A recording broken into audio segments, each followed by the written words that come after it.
आपका लाइसेंस किधर है? ड्राइविंग लाइसेंस वो दिखाएं।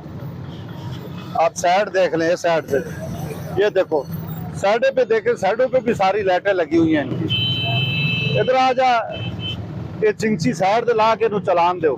हाँ, इसने रोड के दरमियान में सवारी बिठाई है, उधर साइड पे लगा, उधर उधर साइड पे लगा के इसको चलान दे। रोड के दरमियान में खड़ा था। किधर है लाइसेंस? ओरिजिनल किधर है? ओरिजिनल किधर है लाइसेंस? नहीं, फोटो कॉपी नहीं, ओरिजिनल किधर आई?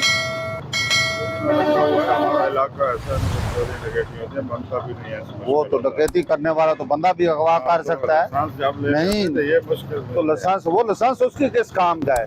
ड्राइविंग लाइसेंस, जो ड्राइविंग लाइसेंस है वो आप यूज कर सकते हैं। आपका ड्राइविंग लाइसेंस मैं यूज नहीं कर कोई सकता। नहीं कर सकता, लेकिन किसी काम का नहीं होता, इसलिए हम फोटो कॉपी रखते हैं ताकि असल होना चाहिए।